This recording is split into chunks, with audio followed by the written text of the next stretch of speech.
pleading for change, not violence. There are some angry individuals in this community. Tonight, community leaders spell out what they want police here to take note of after watching riots in Ferguson unfold. Someone hit and killed by a car nearly every other day since Halloween. Drivers, they're not as careful as they should be. What's being done today to urge drivers to pay attention? And the major changes one safety expert wants to see on our roads to save lives. Caught on camera, making off with thousands of dollars worth of personal belongings. The several layers of home protection burglars got past to raid one home. Now, Nevada's first choice for news. This is 8 News Now at 6. Violence in the streets of Ferguson, Missouri. Trash cans, cars, even buildings set on fire last night. Tear gas and the National Guard used to try and calm down the crowds. All of this and more last night after a grand jury decided not to indict an officer who shot and killed an unarmed teen back in August.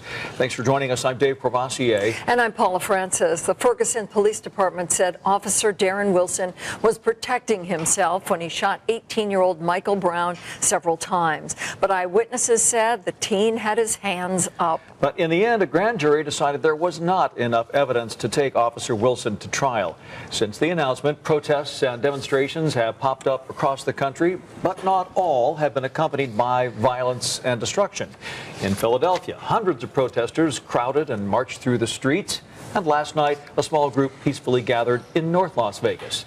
Tonight, many in that same group are pushing for change as a result of this decision in Ferguson. Lauren Rosella is reporting live at the Ebenezer Church of God near MLK and Cary with what they want to see happen here. Lauren? Already a few African-American religious leaders are calling meetings with local law enforcement. They say more oversight is necessary when it comes to deadly force.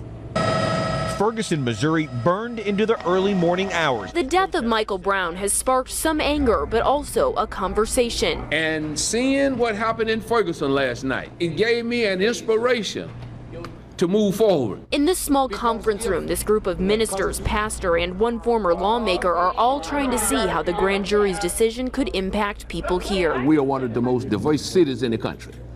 But that doesn't mean that we doesn't have our share of Ferguson's problems, because we do. And I think everything starts with policy, how you see this community, what are your commands, what directions you go if something happened in the community. The group here says minorities have the foundation of a good relationship with law enforcement, but they also say police shootings are a big problem in this community. We want them to also have cameras in the car.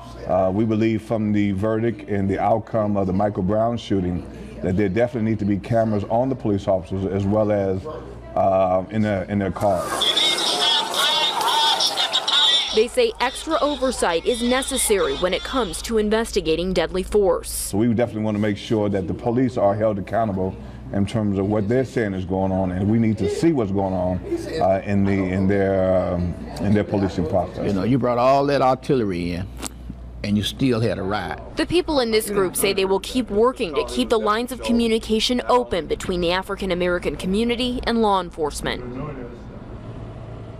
And so far, the group says they are arranging meetings with Sheriff-elect Joe Lombardo and also District Attorney Steve Wolfson, all to discuss potential policy changes. Reporting live, Lauren Rosella, 8 News Now. Thanks, Lauren. Metro police officers are searching for a hit-and-run driver that left a man dead and his 18-month-old granddaughter injured. And today, the little girl's father is making a plea for the driver to come forward. It would get one less reckless driver off the road. You know, she obviously didn't care what she did because she took off. Joey Trinidad told us his daughter Brooke is recovering well. She got some scratches on her face and head. Her 63-year-old grandfather, though, Michael Grubbs, was killed in that crash yesterday morning near Rainbow and Warm Springs.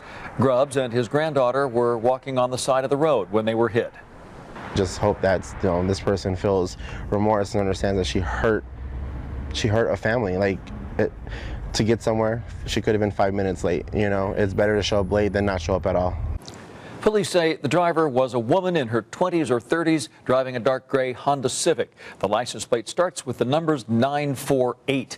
The car has tinted windows and damage to the right front area. If you have any information, please call Crime Stoppers. This month, we've seen a staggering rise in people hit while walking nearby or crossing a road.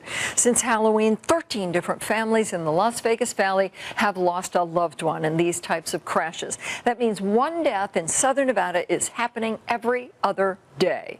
Another 6 people were injured so badly, they're going to have quite a recovery ahead. Some of the drivers who hit these people haven't been found. But today, police officers and safety advocates used a turkey theme to get drivers to think twice about driving or walking carelessly on the roads. Brian Brennan takes us to Operation Butterball 1.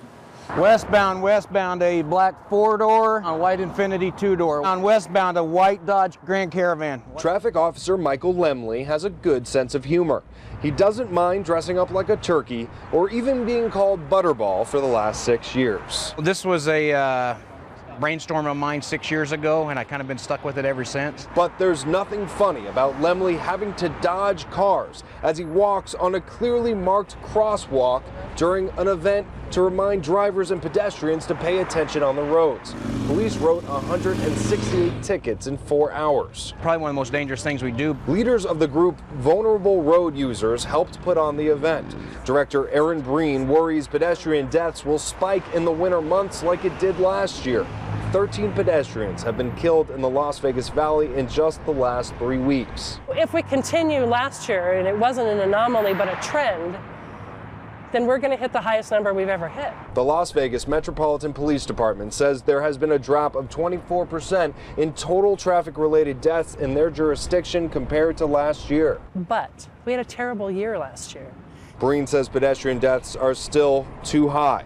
A grandfather pushing a toddler in a stroller became number 30 for Metro's jurisdiction Monday. I do find it sad, you know, because now there's somebody that has a family member that isn't there for Thanksgiving. There's an empty spot. Lemley says the jokes about Butterball are worth it if people start getting the point. Brian Brennan, 8 News Now. The event today focused on raising awareness for both drivers and pedestrians, but the group, Vulnerable Road Users, says there are things counties and cities can do, including lowering speed limits, adding crosswalks, and stepping up traffic enforcement. A rocky road ahead for ride-sharing app Uber. The move today in northern Nevada to try to get the company out of Nevada for good.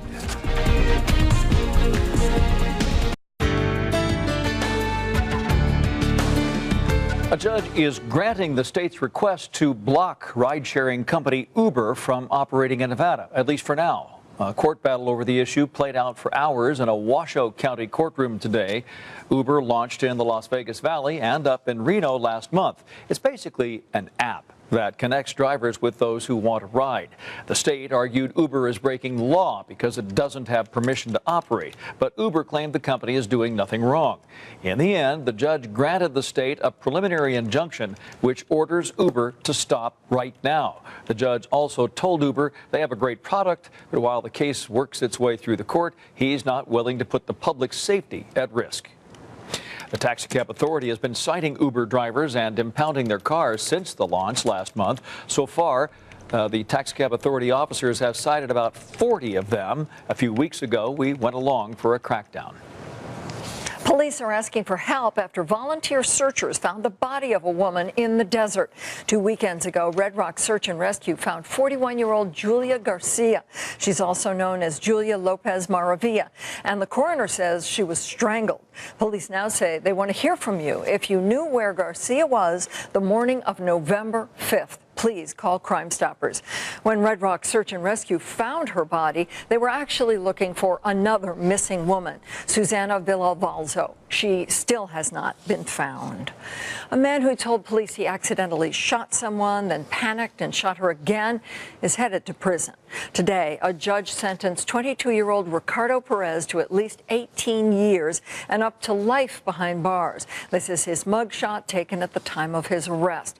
The shooting happened back in in May of 2012. Perez told officers he and the victim, 18-year-old Brianna Karasik McGee, were messing with her mother's handgun when he shot her in the back of the head. He then took her body to the desert to dump it and shot her again when he realized she wasn't dead yet. Perez pleaded guilty to second-degree murder back in August.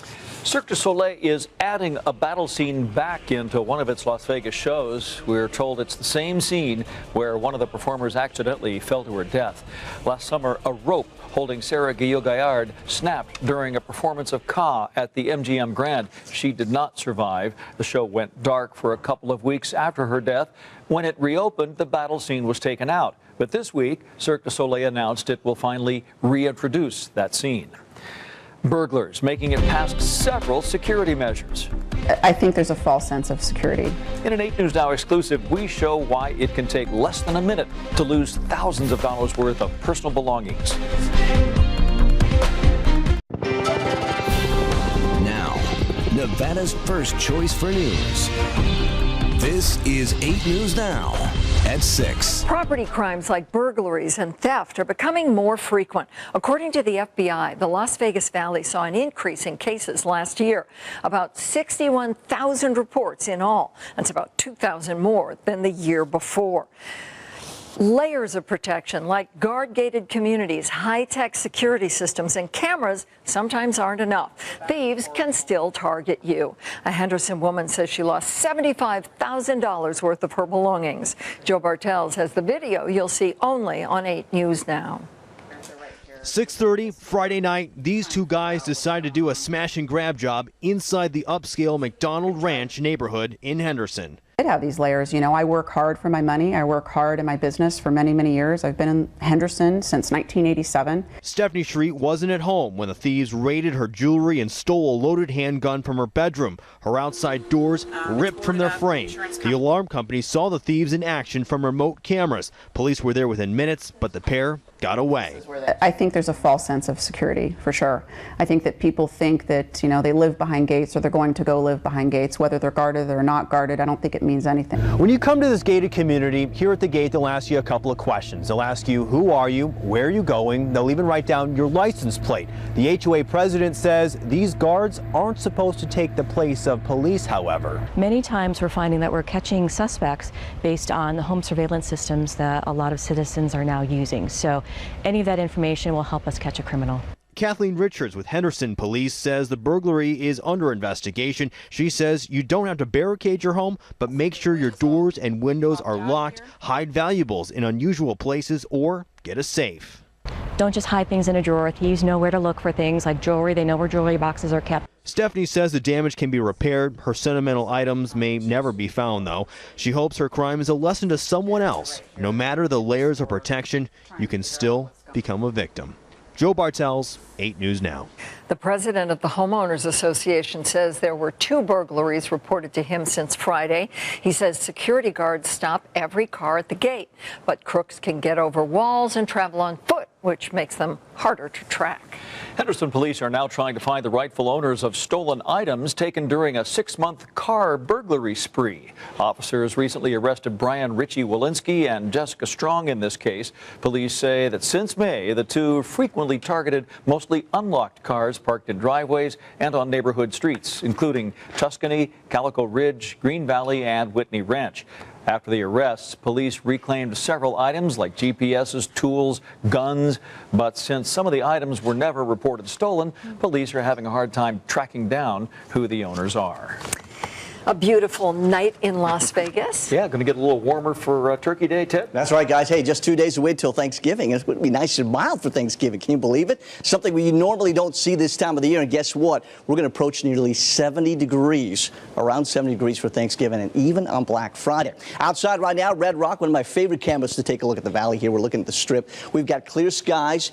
That's going to allow the temperatures to cool off even more in the morning as we get to the 40s. It's going to be a little chilly as we kick off our Wednesday. Day. Right now, though, already starting to kick off some chilly numbers at 51 degrees for Summerlin, 50 already for Aliante, Nellis at 53, double fives for Sunrise Mountain, St. Rose Parkway 51, Green Valley 52, Anthem, Seven Hills, you're about 51 degrees as well, Blue Diamond 53 along with Mountain's Edge. Boulder City 52, Searchlight 54 degrees currently, and double fives for Primm, 50 for Prump, and Laughlin right now just shy of 60 degrees. You're at 59 at this hour.